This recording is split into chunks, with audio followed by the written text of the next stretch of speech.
You need to stop doing this, right? There's things that I can see people doing that are just unacceptable when it comes to being a business owner, entrepreneur, building your business. You can't do these things. Let me start off.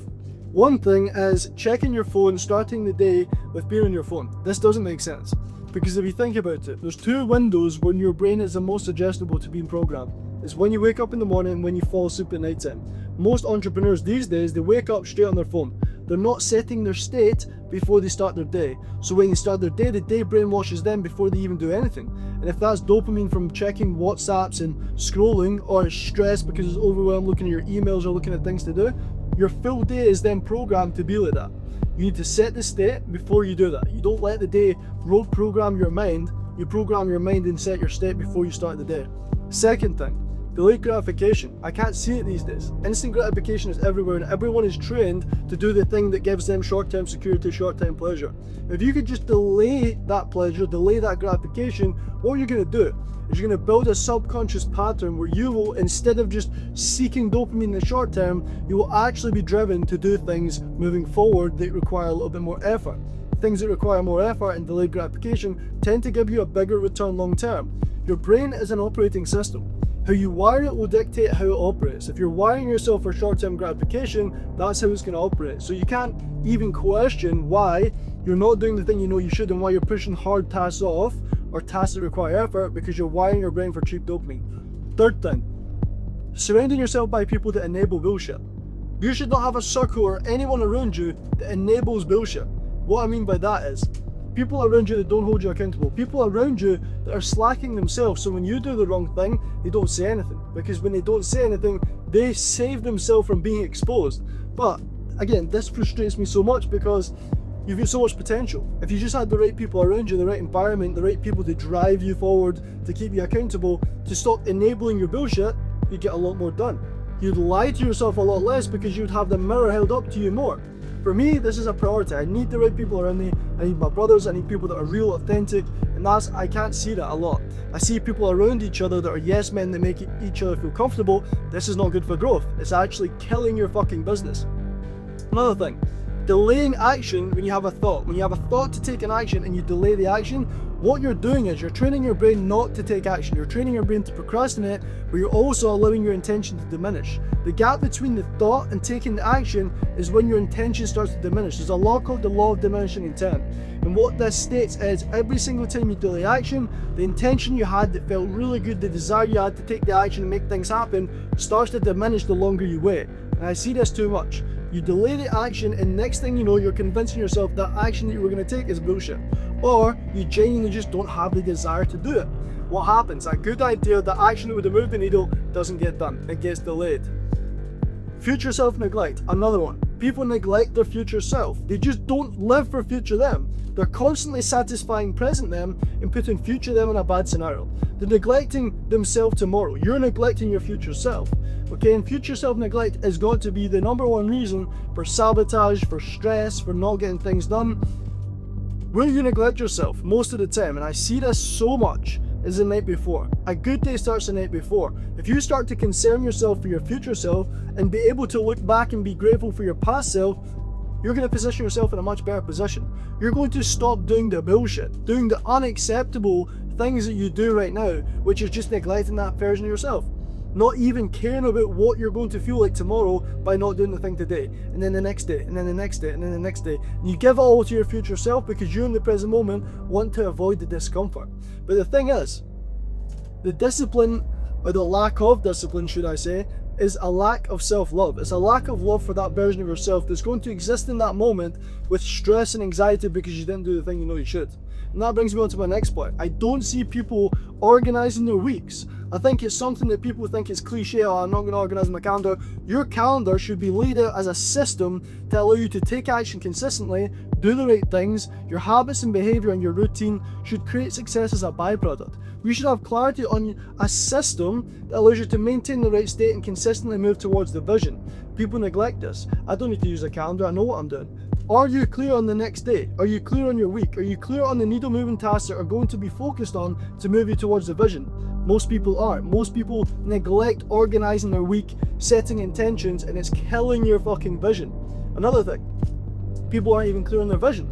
So people think it's not even important to be clear in the future, to be clear in the vision. Well, if you're not clear in your vision, there's no direction. If there's no direction, there's no clear actions to take. And if there's no clear actions to take, you procrastinate, you avoid, you don't do the thing you know you should.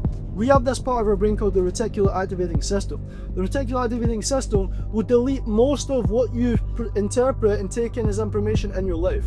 What it won't delete and what it will take in and notice will be things that it deems as important. Well, if you have a super clear vision and it's very important because you want to achieve that and you have a strong desire, you're going to start to see ways to move towards it, but not if it's not clear. If it's vague and it's not clear, your connection isn't strong. Your level of importance, your level of emotion tied to that reality is not high, it's not strong. Therefore, your brain will not tag that as important. Therefore, your brain will not filter that into your reality. So while you're neglecting creating a clear vision, you're actually deleting opportunities in real time. Whilst your vision isn't clear, your brain isn't able to see ways to move towards it that it would be if you were clear and connected to it. So that's another thing. You neglect the vision. It doesn't make sense. With a vision, there's no direction. What is going on? Another thing. People neglect looking into their subconscious programs. People could think it's just, woo-woo or hypnosis doesn't work. Well, the subconscious mind, shown by science, actually dictates most of your behavior, actually dictates about 95% of your behavior.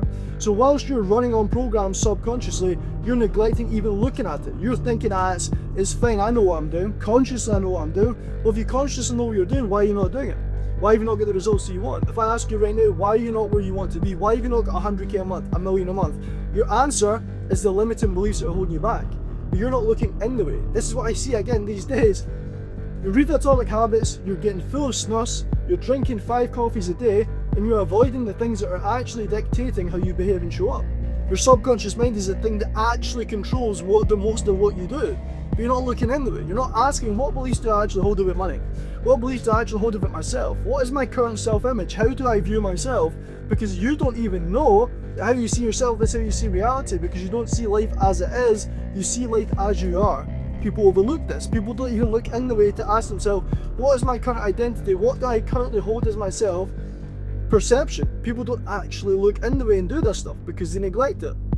Another thing that I see people neglecting all the time is going to the gym. If you don't go to the gym and train hard, you are genuinely operating at a fraction of what you're capable of. If you're not training hard, you're not putting yourself in a position where you're strong, you're healthy, you've got discipline and self-love. Most entrepreneurs these days that I see, they've got soft bellies. They've got soft bellies, they've got little jiggly tits, and they're not operating at the highest level.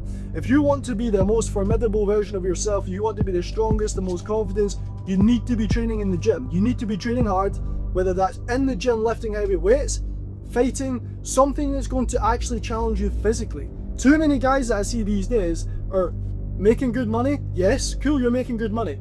But if you get jiggly tits and a soft belly, you're not the most confident version of yourself. In fact, you're likely the person that I spoke about at the start that is seeking instant gratification.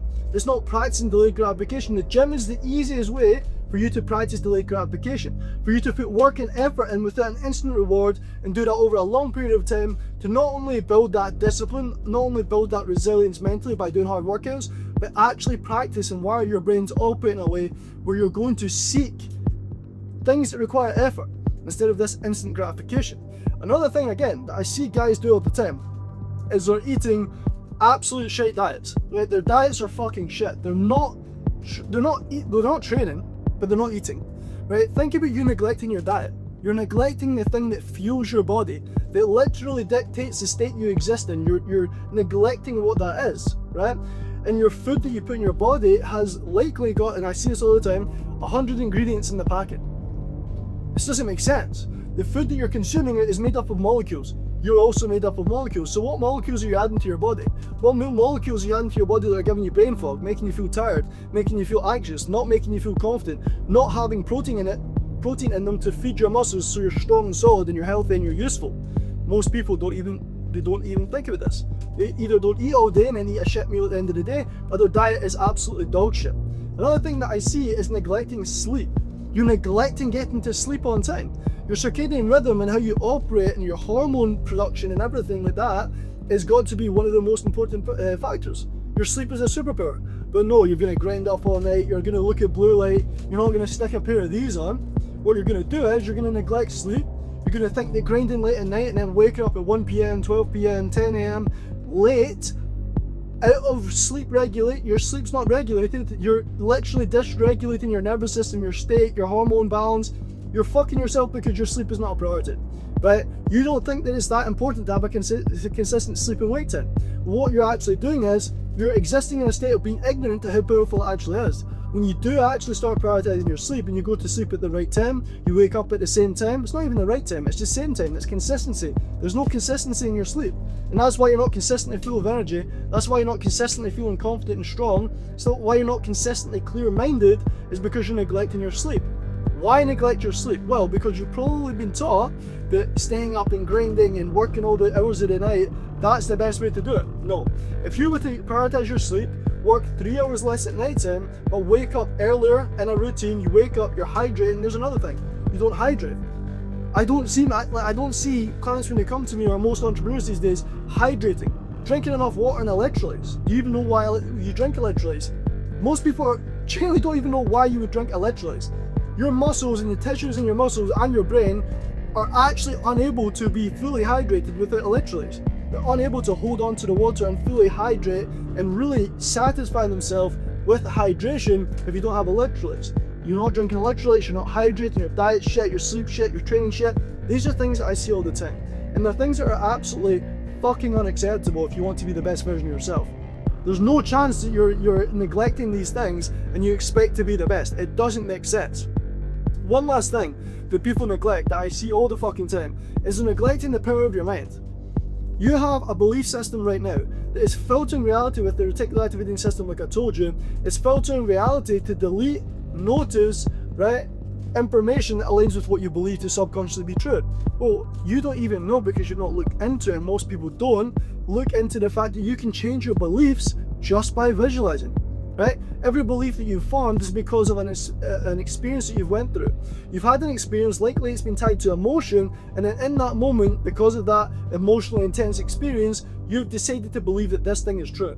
Right? Well, what if you could update your belief system? What if you could actually use the power of your mind without even having to do anything physical and update your belief system? Start to see more opportunities. Well, you can. There's a version of you that has the life that you want, and you can get into a relaxed state, visualize having that life, and your subconscious mind in that relaxed state cannot tell the difference between a vivid imagination and real life. And in that moment, you're updating your nervous system, you're updating your belief system to believe that that thing has already happened. What happens there? You start to shift your paradigm. You start to change the way that your brain will filter reality to see opportunities, because you experience it in a state where your brain cannot distinguish between vivid imagination and real life. But you're not using this. You're not using the tool of visualization. You're not using the tool of hypnosis to rewire everything that's limited you and remove the limitations and install an unlimited paradigm. You're not doing that. You're reading Atomic Habits, getting full of snus and drinking too much caffeine. It's fucking ridiculous. So hopefully something in this video has resonated. Hopefully something in this video has made you think, maybe I'm doing that.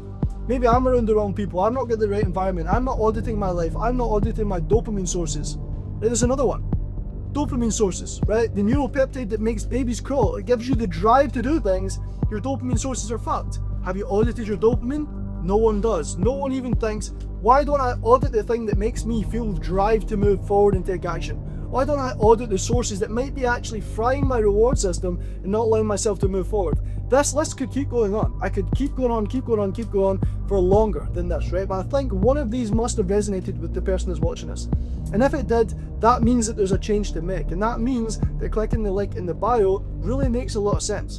Because not only do I remove all of this, do I make you aware of all of this, but you get rewired at the deepest core level. Your nervous system, your identity, the thing that's actually driving the decisions you make, the behavior that you carry out, every single little small action that you're taking, it's all dictated and ran by your nervous system and your subconscious mind, and who you truly believe you are at your core, your identity. So click the link below, do what you need to do to make this change, because if it resonated, you're not operating at capacity. You're not operating at 10 out of 10. You're probably, if you're resonating with anything that I've just said, operating at a 4 out of 10. And you're currently maybe doing okay. Maybe you're actually not doing too bad. But imagine you turned that into an 8 out of 10. Imagine you aligned with a 10 out of 10 version of yourself and you removed all the bullshit that you're accepting and you think is acceptable. Think about what's going to happen to your results. A lot of fucking changes are going to happen very fucking fast, right? Excuse my language, but book the call below, get it done, make the change, and I'll see you soon.